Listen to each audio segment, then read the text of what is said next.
So this is not all of our Cedar ambassadors, but there's 2 of them. And we want to talk a little bit about what the big picture looks like to be part of a project-based school and some tools that we put together. Last year, we asked students on campus, what's helpful and what do you need more help with? And this is kind of what we came up with. They said we need to be more organized and we need some process pieces so we can know in a project, how do we get started? How do we keep going? How do we know when we're done?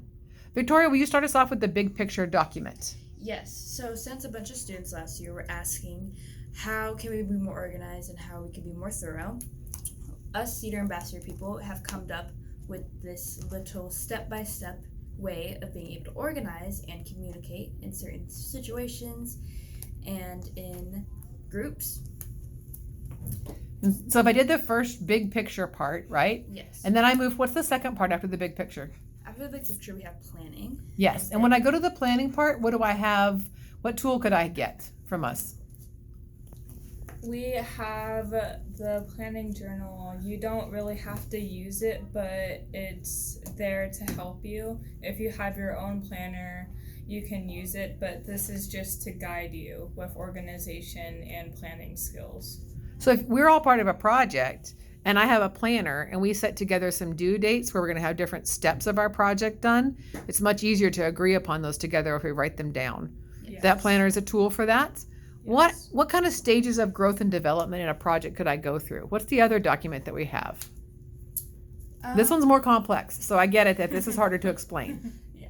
So this is a little bit more of really into detail of like group projects. We have, it's gonna look a little different when you guys get it, but we have forming, we got step 1, Mm-hmm. then we got storming, which is helping basically, come up with ideas.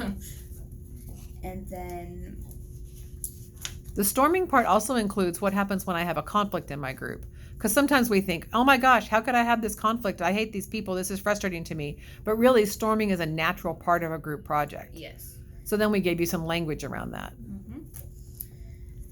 Says, speak up if you're bothered by something you may see a challenge the group needs to address. Not only do all voices matter, but all concerns too. Exactly. And so then we wrote a little script that if you're having a conflict in your group, of ways to deal with it in ways that are impersonal because your coworker is trying to figure out how to have your best product instead of having it be a personal conflict.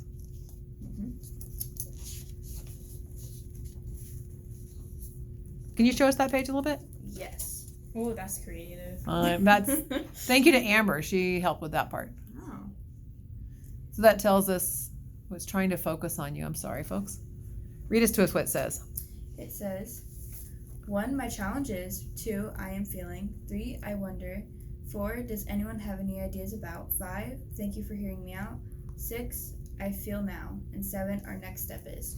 So that's a script you can use if you're in a conversation in your group and you need to talk through a conversation that feels complicated, because those are hard to start. After you've come to the storming stage, what happens next? After the storming stage, you have norming. Basically, as it says right here, this is often the part we try to just begin from, but without the background. It can become a rut instead of a road forward.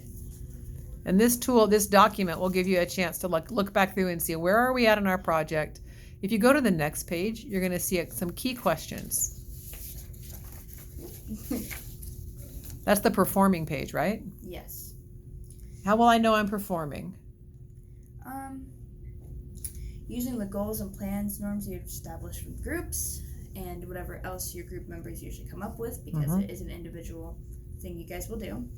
And basically learning new content and creating new ways of sharing it and celebrating both personal and group success, both small and large.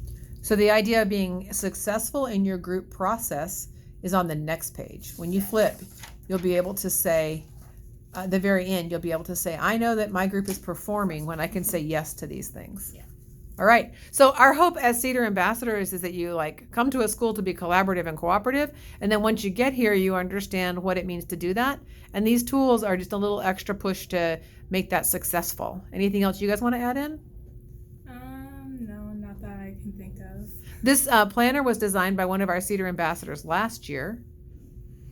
We have Cedar ambassadors. There's 2 from each grade level. So y'all that are freshmen, Think a little bit if you'd like to join us. We'll be asking if there's 2 freshman Cedar ambassadors that would like to petition to be part of our group come second and third trimester. Thanks a lot, you guys. Take care. Bye-bye.